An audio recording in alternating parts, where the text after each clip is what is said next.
And this is just to help you guys with, I'm not trying to trick you, but understand I may use some of these terms when I'm describing the anatomy. The incisive canal, is the nasopalatal canal or duct. Nasal cavity could be called the fossa. The borders of the nasal cavity or borders of the nasal fossa. Turbinates is the same as concha. Sinus sometimes is called antrum. That's why it's an antral pseudocyst. It's in the sinus. Nutrient or neurovascular canal. Mental foramen. Internal oblique ridge is also hyoid ridge. Intermaxillary suture versus nasopalatal canal. Most of this stuff I've wrote over the past several years, so none of this is necessarily trying to lead you toward a certain test question. But, lateral fossa, also called incisive fossa. I don't know why I have this here, but there you go. All right, we just talked about this one, right? Know the difference between characteristic and Bremsstrahlung. And just for that, I would say review the quiz questions, the Pull Everywhere quizzes. I think they give you an idea of how I might ask, just to expect you to understand the basic concepts of those things. And then Compton scatter versus photoelectric. MA and time, we usually lump those together as MAS because they have the same effect. So just understanding these concepts. And then KVP effect on images, which mainly is just the more of any of these, the darker it is, right? The more MA, the more time, the darker it is. The more KVP, or the higher the KVP, the darker it is. And then parts of an X-ray tube, I said for that breakout section, I did try to incorporate at least one question on if you went through that breakout and understand, and especially you read and know the definition of, what did I call them? The words, the labels, that label document that I gave you. That has definitions with the labels. So read those definitions and know what each of those parts does. You should be fine. And so, we don't have to go through all these. I have this a pretty long presentation because I have a lot that we could review, but I think you guys understand the type of things I would ask from this, right? So I just included some of the basic slides. Bremsstrahlung radiation, primary source. Its name stands for braking radiation. It's because they're slowing down, this electron interacts with the positive charge of the nucleus, right? And it slows it down, and that's what emits a photon. And so which of these are Bremsstrahlung radiation? It's the curved one. Characteristic radiation is more the discrete energy levels. So characteristic radiation has to do with interaction with an inner shell electron as it ejects an electron from the atom, creating a positive ion, and then that being filled with an outer shell electron. The difference of binding energies between those shells is what gives the specific energy of a photon that's released. But really, go back to those Pull Everywhere questions, because that's the way I might ask something. Photons of discrete wavelengths, just like in this, we saw that's why it gives you these discrete wavelengths, because there's discrete differences between those energy levels of the electron shells. All right, go back to the X-ray tube head breakout thing. We drew the tube head, understand what each of these parts is, what their purpose is, what they do, and that should be good.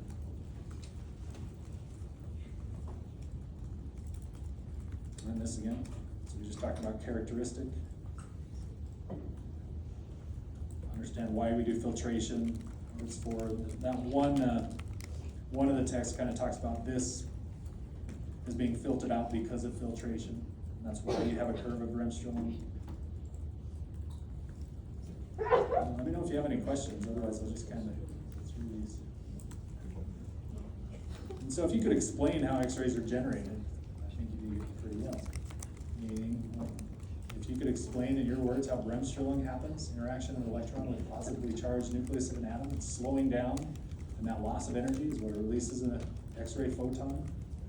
And then maybe the same level of explanation for how characteristic is created. And where this happens, right? This is interaction of those electrons that come from the cathode, and they're accelerated into the anode, and more specifically in the target tungsten part of the anode. And so interaction with the atoms of that tungsten target, where either Bremsstrahlung or characteristic is occurring.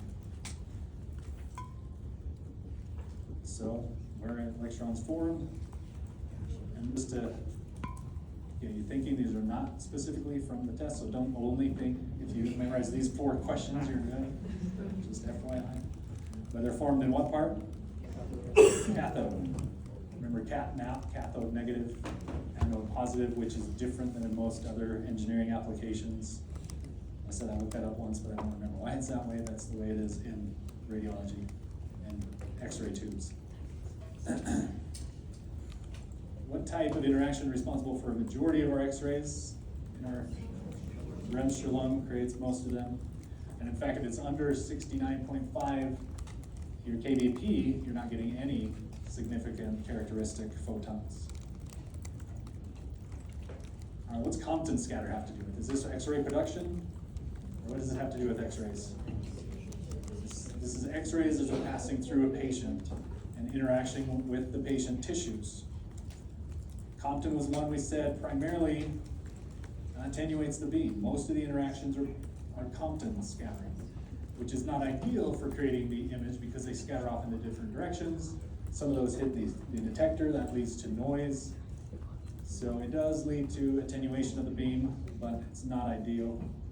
This is associated with an outer shell electron, right? So scattering in a different direction, it's lost energy. Whereas photoelectric absorption, it was only 27% of photon interactions, but this is better. It's more ideal for image formation. And I think this is, like I said, I didn't like the way this poem quite is worded, but this was mainly to help you get a board review concept that I see come up. So we're talking about because the photon is completely eliminated, it's a better contributor to image formation. So really strangely worded. But know that the photon ceases to exist. I wouldn't necessarily have you memorize this one. This is more of like a radiologist concept. So what is it when a photon completely ceases to exist? Probably absorption or scatter, but absorption. And attenuation includes both absorption and scatter. And this had to do with X-ray formation, which contributes most to beam attenuation. So X-ray beam attenuation. Compton is the one for that. I'm just asking about the majority of interactions. So attenuating beam. All right, yeah, review more of the pole everywheres from that, of course. Time and current, which we lump together because both of those directly affect just the sheer number, the photon energy levels. So these charts should have the same shape to them. Same average energy, same maximum energy. There's both 70 kVp, it looks like. So operating, does everyone understand this concept? Operating at 10 milliampere for 1 second is going to be very similar to operating at 20 milliampere for 0.5 seconds. They both give you, and so this multiplying together is like a number of photons. If an ampere is like photons per second, you multiply that time by time, and you get basically a number of photons. So this is 10, this is 10 if you multiply them. That's beam quantity or intensity. Tube voltage peak, kVp, that's your maximum energy. Whereas most of your photons are actually quite a bit lower energy than your maximum. But increasing kVp will increase the mean energy.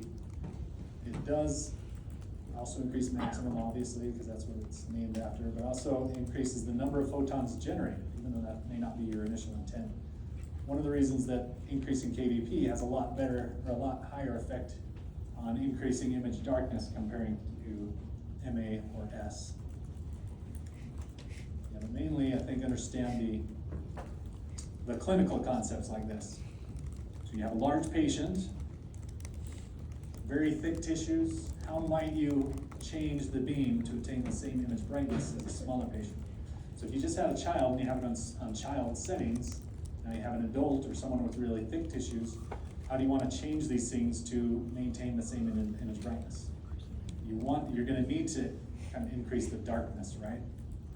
So if you need to increase the darkness, what do? Increase MA time or KVP, any one of these. Which one would have the most effect based on like percentage increase? Would be KVP. That's again kind of a advanced concept, but 15% increase KVP is similar to doubling the MAS, so doubling the MA or the time. And this is just a chart showing those different effects. I said don't really worry much about coherent scattering. That's a small percentage. That's low energy photons. Don't have much of a chance of making it through the patient anyway. We talked about these other two, photoelectric absorption and Compton scattering.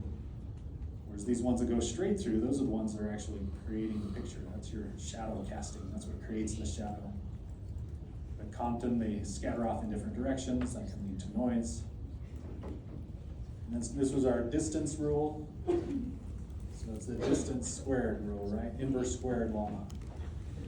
Could you figure this out? If you move from 3 feet from a radiation source to 9 feet, how much has your radiation exposure changed? What's the difference between 3 and 9 first? The ratio. You're 3 times as far away. You get 9. Should it be getting bigger or smaller? Is it 9 times or is it 1/9? You've moved away from the source, so it should be 1/9. It's kind of, I think, an easy way to do it without having to memorize that formula. All right, ready for biology? Any questions?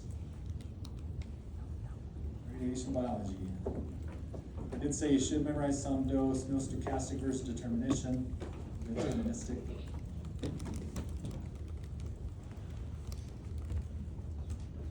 It's a concept, the direct versus indirect. Remember which one accounts for most interactions with DNA from radiation? It was indirect. So actually, most of the damage to DNA occurs from interaction with water molecules that then interact with the DNA, because hydroxyls are very, very reactive, and so they can react with the DNA. And most of our body by weight is water, and so that's why that occurs. Direct is when the radiation directly damages the DNA. Indirect is 2/3 of it. All right, remember the difference between deterministic and stochastic. This has to do with lethal DNA damage. But if I just have a small proportion of cells being damaged and killed, which is going on all the time, we have cell turnover, but I'm not going to notice anything, any symptoms, right? I'm pointing to this guy with a burn on his neck. This is a radiation burn. It's only when he has a certain proportion of those cells that undergo lethal DNA damage. And then he can start seeing this deterministic effect. It's not occur below that threshold level, which is fairly high compared to anything we expose patients to. The severity then is worse. After it crosses that threshold, then it gets worse the more the radiation dose is, the higher the dose. Stochastic has to do with sublethal. It's not killing the cells, but it's causing a mutation in the DNA, and that cell can replicate and form what? A cancer. That's what we're worried about, is a cancer. We assume there's no minimum threshold, but the chance, the probability is very low. And the probability increases the higher the dose. Now, what are some examples of each? Deterministic, what are some examples? I gave you radiation burn there. Xerostomia is one. Anything else? Cataracts, is that what you said? Osteoradionecrosis, we talked a little bit about. Fetal development. So are dental radiographs ever going to cause these?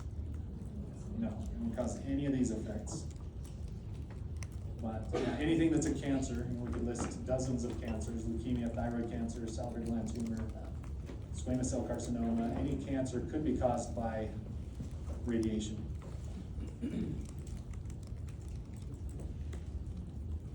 So which one was that we can't cause? Stochastic. This one I gave you more as kind of a board review, because I see this come up.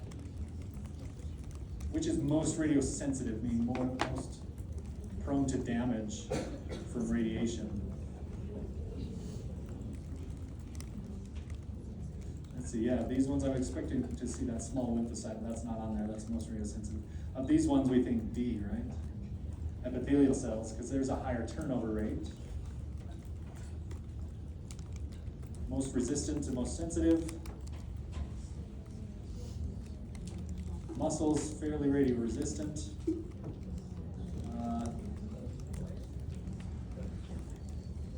These are tough, but thyroid was a little bit more toward the resistant end than skin. Skin was on the higher sensitive side, so thyroid then skin.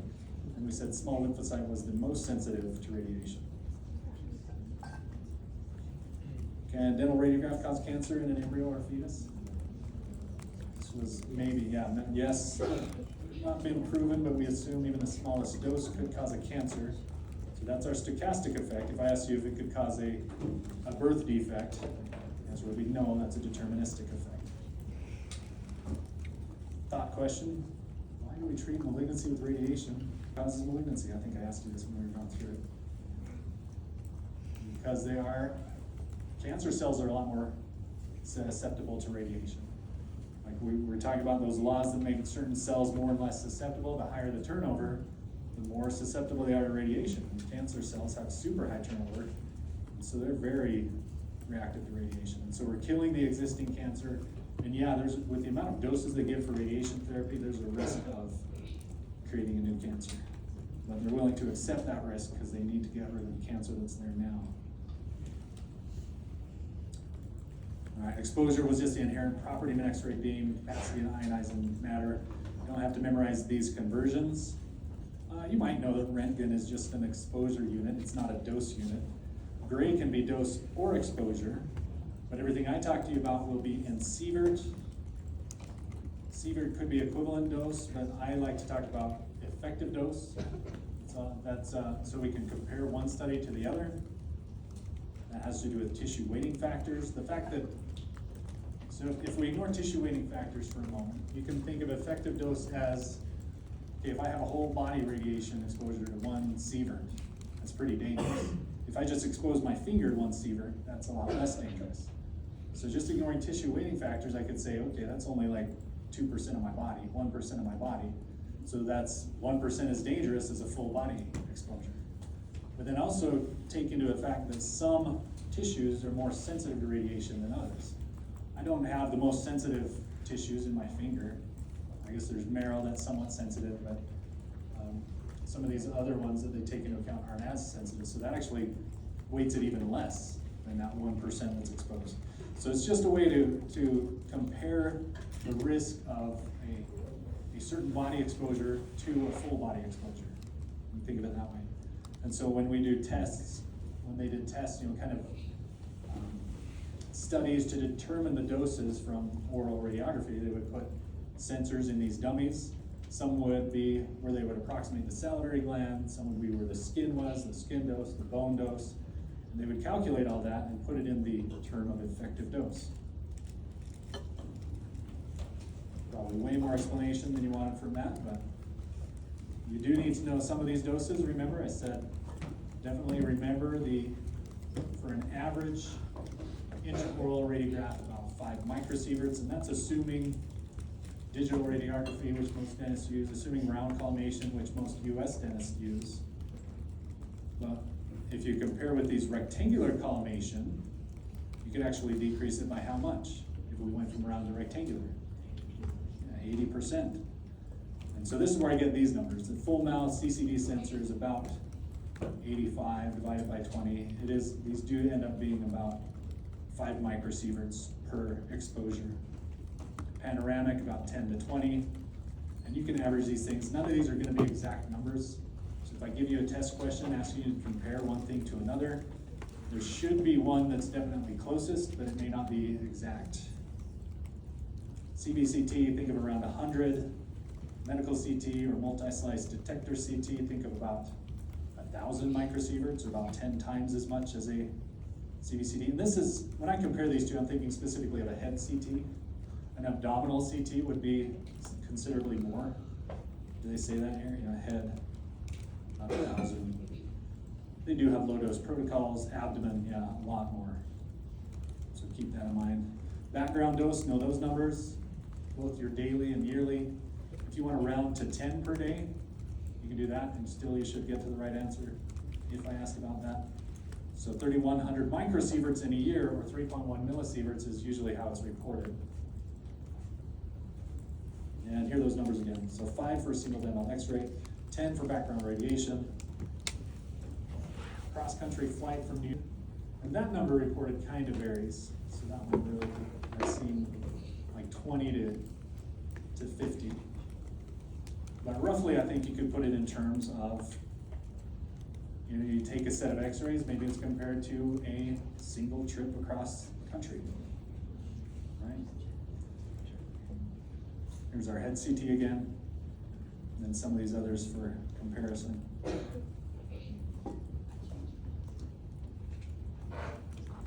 Dose limitations. Big one that comes up in board review material is no single year should surpass 50 millisieverts. But if you have 2 years consecutive of 50 millisieverts, because of this rule, no 5 years can exceed 100 millisieverts. That's the one it seems like they ask about a lot. Reported pregnancy, not more than 1 millisievert, so that's equivalent to the amount that the public can receive in a year. Yeah, that's probably the important one. I'm going to ask this one on the previous slides. What's the answer? D80. I feel like that Keanu thinks we're going to get superpowers if you don't wear lead headbands. Let's see, some of these I would say just understand general concepts. Do you remember why a larger source to skin distance was better? How it decreased dose to the patient? If you look at this close one, if it's closer to the patient, x-rays are still diverging more. There's more exposure outside the area, more kind of scatter radiation, but we're mainly concerned about exposure to the patient. So this results in higher dose than if you have it further away from the patient. If you move it further away, you have that distance squared law, and you do have to increase your time or your exposure somehow. But then by the time it's reaching the patient, it should be about the same, at least, the exposure, the x-ray beam at that point is the same as it would be here. But the fact that it's more parallel beams, it's more kind of, it's not as diverging as here, you're getting less scatter and less dose to the patient. All right, this is good for you guys when you're in clinic. Do acknowledge people's concerns. Use this information to talk to them about radiation. Explain how we've reduced dose, reduced patient exposure. Then you can talk about how small it is in terms of backgrounds that we talked about with knowing different doses. Questions about biology?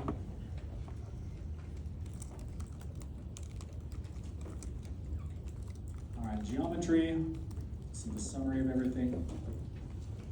These principles are good to know, kind of like we went through in the breakout section. Right? Having a small focal spot helps with increased sharpness. A long source to receptor distance or a long source to object distance, it's kind of saying the same thing. You're moving the source further away from everything. And then object to the receptor distance should be small as possible, but when it comes to intraoral, I'm more worried about technique. That's why I tell you put it further in the mouth, put it on the other side of the palatal torus. That small amount of difference isn't going to affect this too much. But by comparison, like we have extraoral radiography, it's better for the patient to be right up against the screen, right against the sensor, than it is to be halfway in between. Magnification is going to be minimized by increasing sharpness, at least by points 2 and 3. You guys understand foreshortening and elongation? I think we'll have some examples through here. You should have drawn some images of foreshortening and elongation. Focal spot size, I think that's an easy concept. Smaller is better. Effective focal spot size is basically decreasing the geometrical focal spot size without actually changing the physical focal spot size, just by turning its angle away from where the x-ray source comes out. If you can appreciate that in this drawing. And the image is showing why a larger source to receptor distance is better for not only magnification, but also for sharpness. And also object to receptor distance. So, know those concepts. Do we need to do this, or do you think you're comfortable with that? Comfortable? Image sharpness and magnification. I probably should have said other than focal spot, right? But those geometrical principles, as you increase sharpness, do you increase magnification? Or as you increase sharpness, you decrease magnification? Yeah, B is the answer there. You guys be able to make sense of these? Seeing these enough? And you drew your own. Foreshortening on the PED, the position indicating device, or the cone, the angle of the X-ray tubes, whatever you want to state it, is too steep. Our radiology book describes it as being more perpendicular to, and then vice versa for elongation. Now this shows another foreshortening. So that shows it perpendicular to the receptor, but it's coming in at a steep angle to the tooth, so it creates foreshortening. As if the angle is too flat, and our book talks about that as being perpendicular to the tooth long axis, but the sensor then is angled off angle. That's elongation. In this case, to correct it, you want to increase your PID angle. In the case of maxillary tooth, increase the PID angle. If it was mandibular tooth, you'd decrease the PID angle. So what's this one showing? It's more perpendicular to the tooth. This is elongation. You can appreciate here in the image, the teeth are elongated. Parallel take is one way to minimize distortion, but if you can't have those perfectly parallel, think about bisecting angle technique. You all understand that? All right, if the X-ray beam is perpendicular to B, what's happening? Because this one is not quite as obvious how hot there. If it's perpendicular to B, what is it? Foreshortening, elongation, or Goldilocks? So, perpendicular to B is elongation. It would be too shallow if you didn't capture that. Perpendicular to the tooth is elongation. Perpendicular to the sensor, that's more too steep. So if you can't really visualize it, imagine it a lot more exaggerated. If you put that sensor way back flat and then came in perpendicular to the sensor, that would be foreshortened. And then C is right in between, that's our bisecting angle, so it should be properly proportioned. Here's diagnosis. I talked about this a bit, because it can be concerning because there's not always a clear delineation. Is it halfway to the pulp, or is it more than halfway to the pulp? I try not to make it so it's confusing. Like if something looked exactly halfway to the pulp, I would not have both of those as options. I would have maybe halfway to the pulp as an option, and I would have limited to the enamel as an option. Or just to the DEJ when clearly it's in the dentin. Does that make sense? You don't need to know the categorization. The description is in the answers. You can recognize tooth numbers. That may apply to several images, including your slobberil image. I think that's the only way you can screw that up, is if you think one tooth is another one on from one slide to the next, or one image to the next. So know your teeth numbers. I don't think we need to go through too much of this. Incipient period is limited to the enamel. I think you guys are seeing these as well as you need to. We've already gone through some caries today. More incipient ones. Some of these just, I think, to the CEJ, the DEJ, sorry. But most of them are more limited to the enamel. I guess that one extends pretty far into the dentin, right? I would describe this about halfway through the dentin.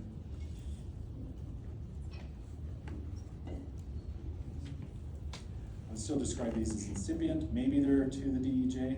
This one may be just beyond the DEJ. I think I see, well, that one's a judgment call.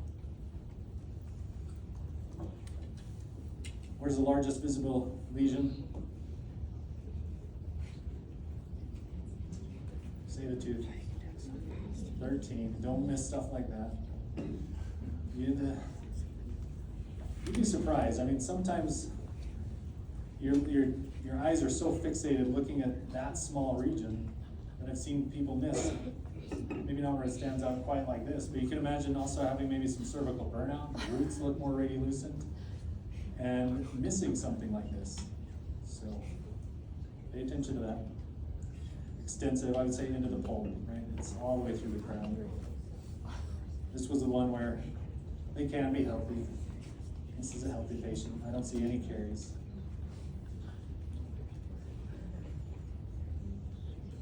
How extensive is caries here? Halfway to the pulp, more than halfway maybe, if you expect the crown bone is almost touching that lesion. This one as well.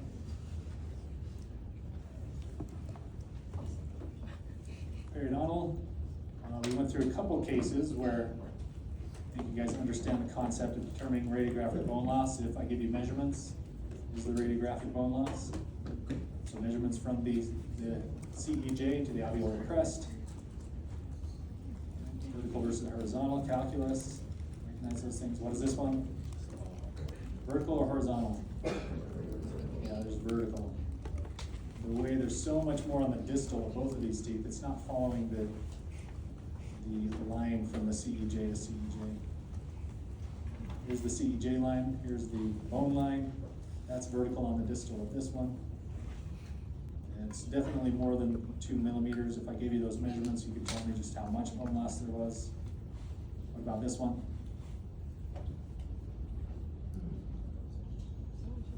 Is it horizontal bone loss? This is like 1 millimeter. This might be 2 millimeters. This might be 1.5 millimeters. So there's no bone loss here. That's a healthy one. Very healthy periodontium in this case. Let's see, another healthy periodontium. This is probably one to show this structure. Mental foramen. There's also some cervical burnout. Why would I not necessarily suspect cervical caries? Even though these look really burnt out.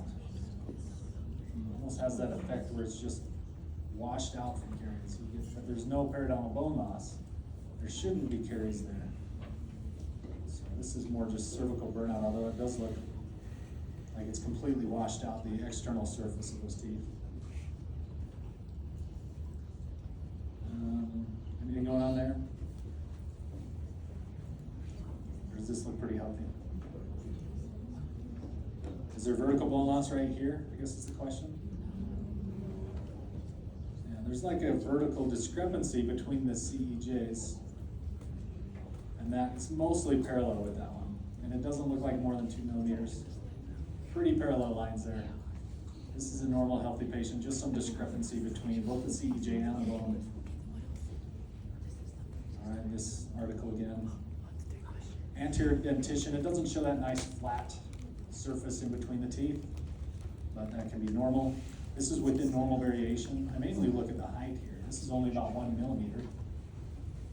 Even though it looks like a little bit of widening here, a little bit of curving, but it's so close to the CEJ level, I don't suspect periodontal bone loss. This one looks maybe a little suspicious, but it's still within the realm of normal variation. Whereas this one, there's definite flattening, there's definite loss of bone level here. It's more than 2 millimeters. Compare that to this healthy one, even though there's no visible cortex outlining it. But it's closer to the CEJ levels. So this is healthy, this is definitely periodontal bone loss. All right, again, know your tooth numbers. I might ask about specific teeth numbers, recognize periodontal inflammatory lesions. This is the one that, did most of you miss this, or just some of you on the quiz? A lot of people said idiopathic osteosclerosis, and then we explained why that's a periodontal inflammatory lesion, right? Any questions about the other ones? These are your typical inflammatory lesions. This one doesn't have a lot of sclerosis around it, mostly just opaque, lucent.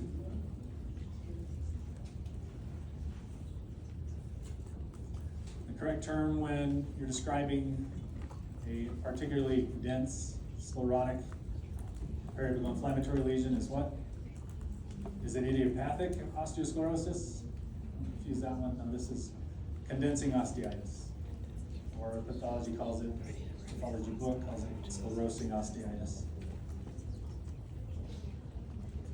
What do you think this is? Just talked about it. Periapical cyst, everything about it. Large restoration going into the bulb. These corticated borders kind of merge triangularly with the PDL space. Looks like a sac. Everything about it is periapical cyst. And then this is just expanding into the sinus, so you can recognize that it's not a pseudocyst. It has a corticated border around the lesion. Still a periapical cyst. I include positioning errors.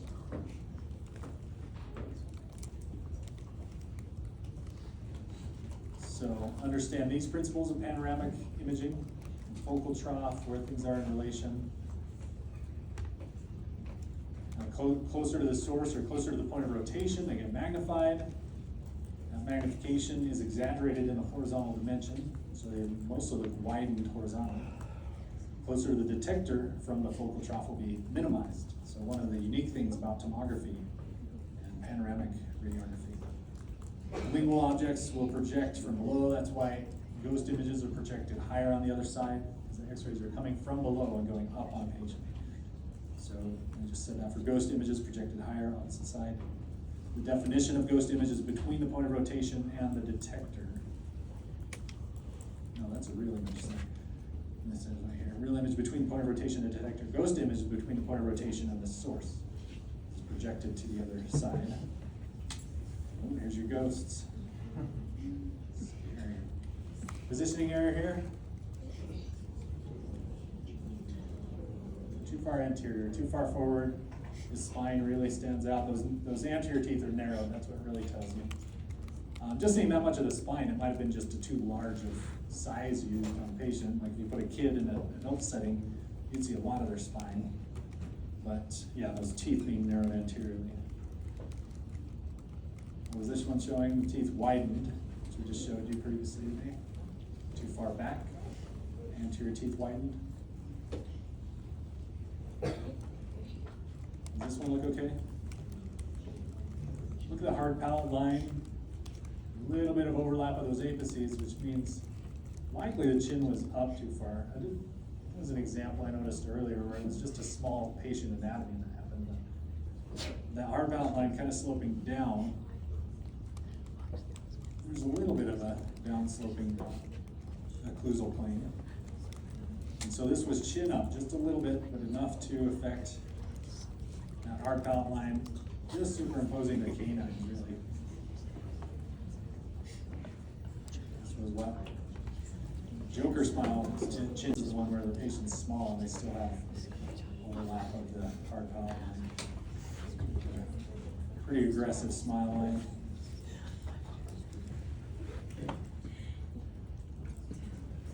Here, this line kind of tells you.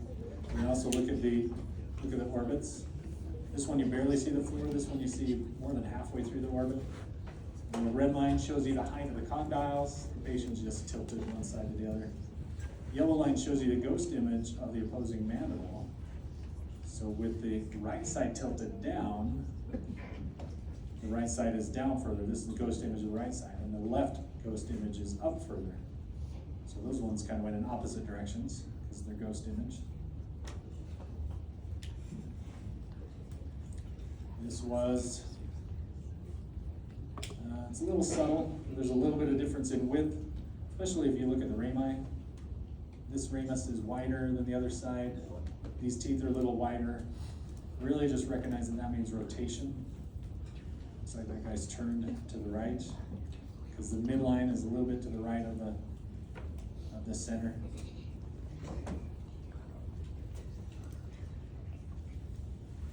All right, I told you I did not ask you guys questions on extraoral, but if I did, you'd identify these from that image. What type of image is this?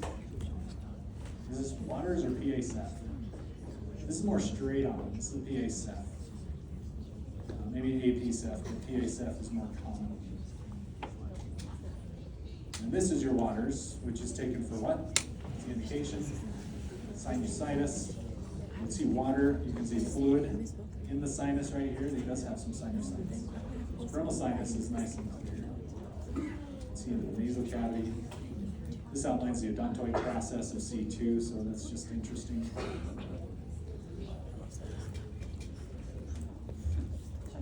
You ask the most difficult questions, just kidding.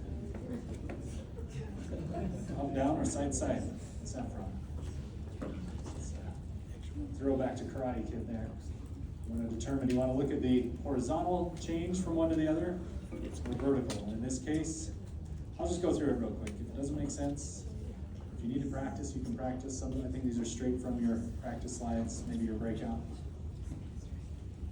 The zygomatic process is going distally. That's the thing that stands out to me right away. Maybe because it's my favorite anatomical structure, but, and so the tube head moved mesially. Tube moved in the opposite direction. If you have your skulls, I can just kind of picture this. Like here, my thumb, I imagine being the zygomatic process. If I move my head this way, it's moving opposite from where the teeth are, from where all the other structures are. So tube head moved mesially. So more mesial in B. Let's see, in this one, which way did the tube head move first? It moved mesially here. So the arrow is pointing to the gutta percha that moved more mesially, that's saying it's lingual.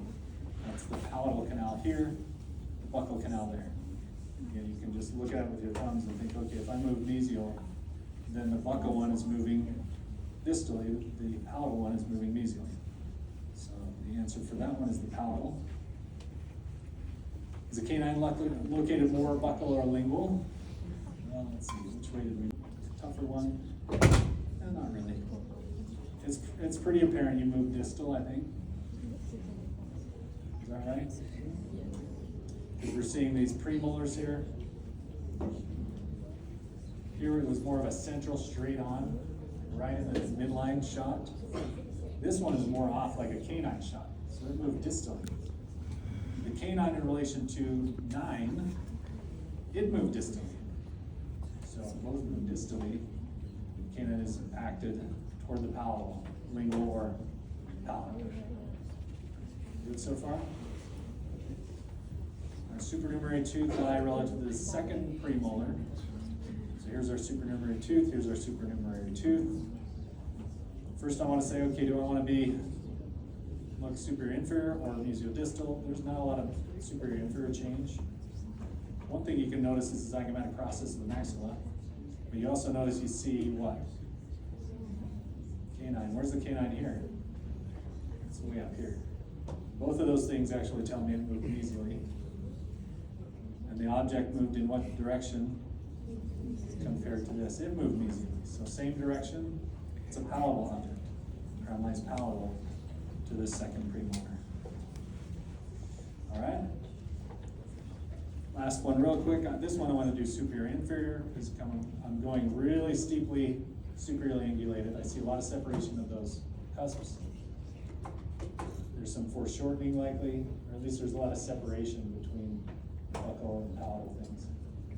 And then I'm more of a flat on, almost horizontal bite wing. And so if I move down, and this moved down, it's a palatal anomaly. Questions on those? On to film. You understand the steps of developer and fixer, and then a few film errors. They are. In this particular assessment, I don't have this question. I have been known to put this image in the slides, but as long as you understand the process behind what's going on and how one gets to another, that's pretty much what you need to know. So this is before exposure. This is a latent site where it's been exposed to X-rays. So there's more what type of atoms? Neutral silver atoms that collect at the latent sites. These are silver bromide crystals. So neutral silver atoms tend to accumulate the more X-rays hit that crystal. And then this is what? After developer, these ones that have sufficient number of silver atoms convert that entire silver bromide crystal to neutral silver crystal. it's that neutral silver crystal that's gonna block out the light when you're viewing film, and so that is what becomes radiolucent. That's why they made these look dark, right? Silver's not really dark, but it's blocking out light from behind. So in that way, it's opaque and it looks dark, and that's what makes radiolucent. And then the fixer is just a dissolving step, just an acid dissolution, and it dissolves any of these undeveloped crystals. So any of these still remaining silver bromide crystals get dissolved off. It also has chemicals that just help stabilize it. They both have, what do you call them? Preservers, stuff to just preserve the chemicals. So that's common in both of them. All right, throughout the day, your film radiographs are getting lighter and lighter. How do you correct it? You've been using it a lot? C. Yeah, replenish the developing solution. Some of these would be a short-term correction, but it's not advised, right? If you do these down here, you're exposing the patient to more radiation than you would need if you have the proper developing solution. Increasing the temperature, that might be hard to control. Then you would risk overdeveloping, continuing to underdevelop, so I wouldn't do that yet. The solution needs to be replaced. All right, after processing film, you notice that it appears too dark. What's the most likely cause of these choices? I thought I was hearing C. Is that right? D. Depleted developer solution. We just said that causes them to be too light. This should be what? D. Excessive developing time. The rest of these will make it too light. So that's why it's this one. You could say it might be even more common in film as well as digital. All right, film contrast. Which one is higher contrast? It's the steeper curve. That would be film A. Contrast only subtle differences in subject contrast pretty clearly. Yeah, so that has to do with the slope, whereas latitude was inversely related, because latitude was kind of the distance between, like how long the distance of usable exposures you had. So for film B, it would be like between here and here, and it's a lot more narrow for A. So latitude is converse of what contrast is. A high contrast film has a short latitude, and vice versa. And be able to compare and contrast digital with film, sensor types, what they're typically used for, the differences. For example, eliminating all these things were really kind of a pain and led to chemical waste. Lead foils you had to get rid of too, so you can just throw those in the garbage. So we eliminated all that, and that's a huge advantage. Instant viewing of the image is a huge advantage.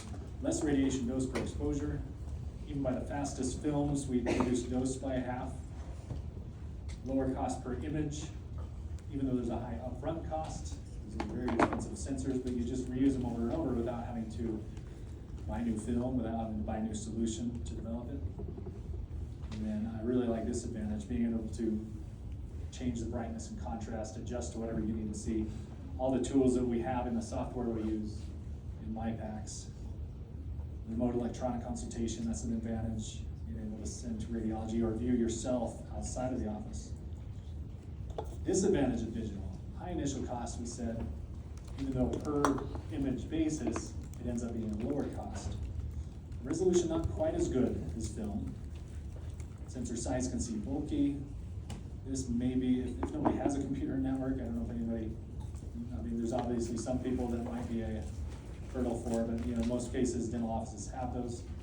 Lack of a hard copy without printing it off, which is not ideal. You can't get good images for most cases from printers. And then this kind of goes back to that. So CMOS, CCD, most typically used in intraoral. Which one looks and handles like film? That's our PSP. Large and typically used in combing. That's your flat panel. Highest resolution, even though we said these are mostly equivalent, but CCD was a little higher resolution because it didn't have that built-in transistor. It received more image per pixel, I guess you can leave it that way. There wasn't any part of it blocked out. Same as CCD other than readout, so last one less. CMOS is the one with a transistor. CCD is the one with, do we say it here? CCD is bucket brigade fashion. It's read out, it has the electrodes. You carry that charge packet from one to another. But in CMOS, we don't even have a charge packet. As soon as it accumulates, it's read off by the transistor built right into each pixel. Which one's amorphous rather than crystalline silicon? That's your flat panel. White light is erased, or erases the image off of PSP. And then CMOS is nearly as high resolution, CCD. Quibble lecture. What are different things that cause an image to be too dark? We talked about overdevelopment. Yeah. This one? Yeah, remember. This is just, I think, a overview. Image to be too dark. What are different causes? Overexposure. That can be in film or digital. What about specific to digital? Overdevelopment or overfixation? Overdevelopment, so too much time in the developer. If it becomes too hot somehow. I don't know if you probably never have too concentrated the chemicals. What about the fixer? Not long enough in the fixer, they say sometimes that can be too dark, but I always say typically the problem's gonna be with the developer. Fixer is more forgiving. Even if you don't go in the fixer long enough, I don't know if you even notice a difference of it being too dark, but it's not dissolving enough of the crystals away, more of it's blocked out, and it may be too dark. If you really leave it too long in the fixer, in the fixation, maybe it could start dissolving all of the crystals, and then it's gonna be too light, right? So, yeah, typically overexposure. This is basically the same principle, small patient at least. If it's a small patient using settings on a large patient, that's overexposure. Exposing a film to light, even a little bit of room light, in less than a second, it's gonna be totally exposed. And accessing development film, I just talked about that. To light is the opposite, underexposure, underdevelopment. I mentioned that here. Same concept here. Large patient, not getting enough X-ray radiation. Or exposure to PSP light after exposing, because if it's before, all it's doing is erasing the image off the PSP. And so it's after you expose the PSP where you want to kind of be careful, but it's a lot more tolerant than film. You could leave it for a few seconds out in maybe even light like this, but probably not too long in direct fluorescent light, or it's going to start erasing the image. So you do try to cover it and keep it from getting light exposure. Inadequate development, okay, there we are, underdeveloper. We'll make it too light. Okay, we just asked that one, right? Everyone good on that? Prescribing x-rays, go through those cases. I took those cases straight out of the radiology text, the White and Farrow. New adult patient. Finding in Pano may be a good place to start. FMX just for when disease is extensive, more than just a couple sites, I'd say, I guess, is a rule of thumb. We had that one case where it was just 2 sites, and we said bite wings and PAs. We didn't say Pano because that was a recall patient. New child patient, white wing. Again, selected PAs if needed to look for maybe have an impacted canine that should have erupted years before, and you're wondering where that is. You could also do a Pano in that case. So if mixed dentition, you might want to do a Pano. High carries risk. You want to cut down the time between bite wing exposures. I would default more to 6 months for high carries risk. I think that's a good rule of thumb. Low carries risk, you can just default, I think, to a year. Most people do yearly. Radiographs, I do think there are some cases you could go further than a year. But let's see. Yeah, review those cases that I brought up on the poll everywhere. I think you should be good. What am I going to ask about legal? Let's say again, go to the poll everywhere. I don't think anything was too complicated. I don't really get into the legal definitions, but kind of those legal concepts that I asked you about.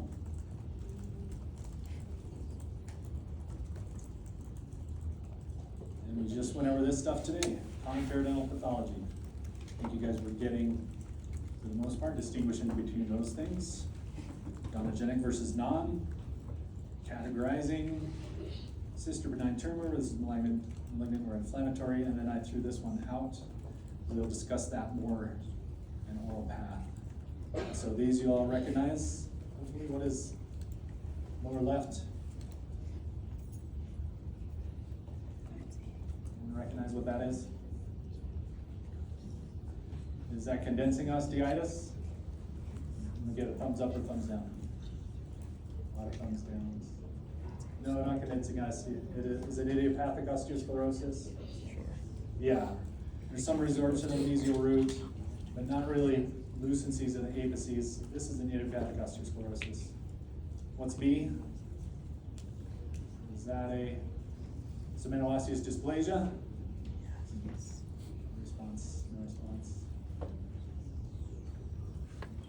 Some yeses. Tricking you. Someone there's a no. I'm tricking you, it's not cemento-osseous dysplasia.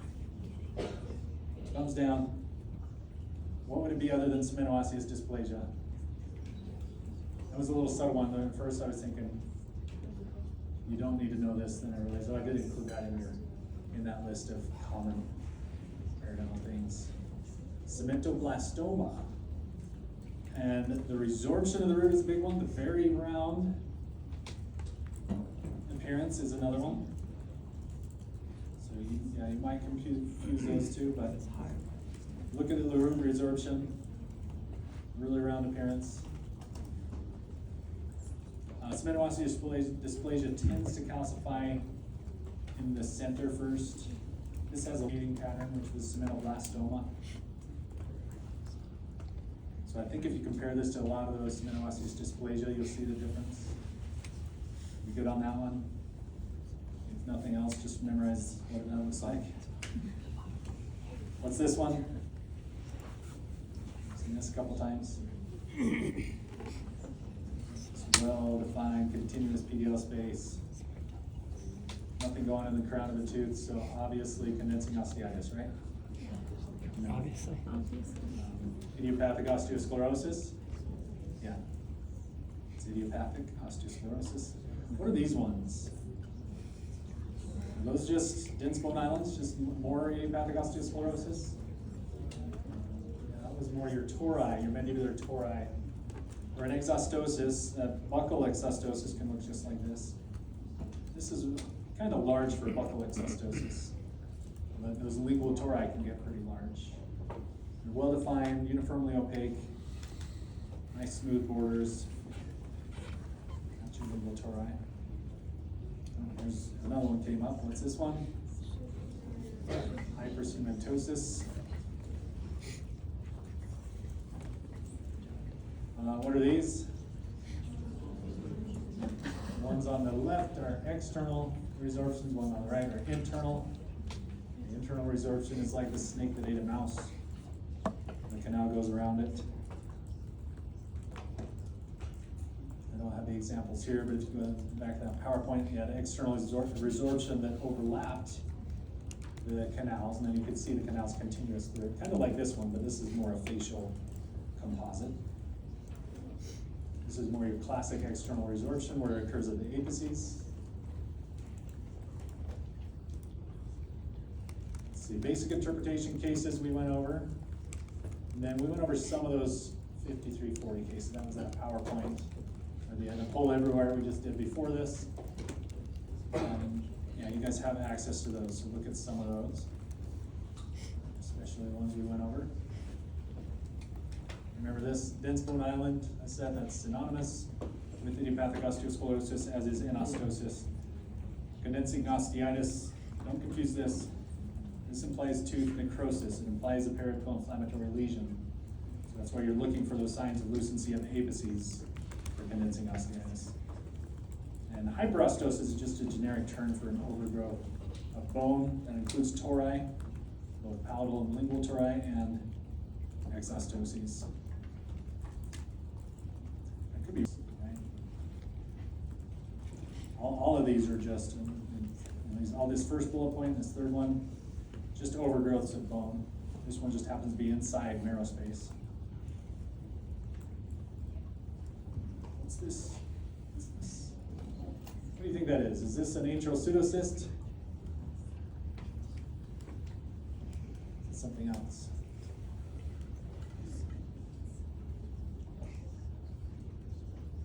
Why would you say no to atrial pseudocyst? It's going outside the sinus borders. Is it a dense bone island? I don't know, it'd be weird. It is kind of crossing these sinus borders. There's not a lot of buccal and palatal bone to have a dense bone island inside there. So I'm thinking maybe more something external to your normal bone structure. Any ideas? Yeah, exactly. If you go back to that lecture of palatal toritis, was one of the examples. A little bit large one, a little strange, but kind of ruling out these other things. It's not a pseudocyst. It's not just a dense bone island. But it does look like a smooth bordered, dense area of bone. Or just something external to the patient. But of all those, palatal torus is most likely.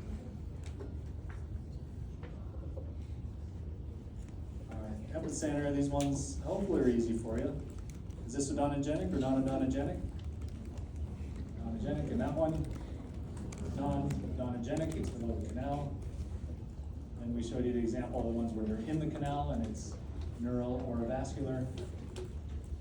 What about this?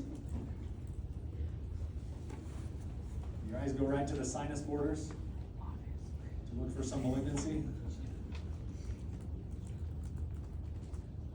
And then what do you notice? Both sinus borders are missing. Okay, side to side. Now what's the bone look like overall? Almost like a glass jaw here. Like it's very radiolucent. Including the maxilla and the mandible.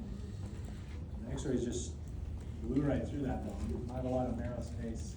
And so what's the term for that? And it's all over. Remember that term? No, I did give an example of hyperparathyroidism, but like the localization term, it's not localized to one area, it's generalized. And when it's generalized, you think what type of condition? Systemic is the term. Systemic disease like hyperparathyroidism, or even osteoporosis. This looks a little different than osteoporosis. You guys will see osteoporosis. Something's really affecting the bone over there. So I'll be able to recognize this image. And there's something maybe metabolic wrong with the bone, and that's what hyperparathyroidism does. It affects the bone metabolism. And a lot of these diseases, I'll have a whole section in Oral Path 2 where we talk about metabolic and systemic diseases. Osteoporosis is just loss of bone mineralization over time. So that's what this is getting at. Yeah, that you've lost sinus borders, but it's not something where I suspect malignancy because it's something affecting all the bone. You guys good on that one? Through that? All right. Read the question stem. For example, an anatomical question, they ask you to name the radiopaque structure, so don't start choosing what should be radiolucent structures. But I say the radiopaque line, it's not going to be a fossa, not the lateral fossa. It might be a border of the maxillary sinus, a border of the nasal cavity. Versus radiolucent line. Try not to overthink, right? First impression usually correct. Unless you notice something you didn't before that you're sure that was, you were thinking about it wrong before. I would say that's the only time you change the answer from your first impression. And also remember, in the road to success, there's no shortcuts. This guy didn't follow his own advice. And here's one of my favorite quotes for life, which I said on October 18th, 2023, and I'm saying again today. That was supposed to be tomorrow. So today's the 16th. Don't take yourself too seriously, but take your work extremely seriously. And you'll do well. Now last, Calvin. Waiting for snow. Not so much funny as, I don't motivational. Any questions? You guys all ready for this? Who's gonna show up tomorrow for a cone beam CT?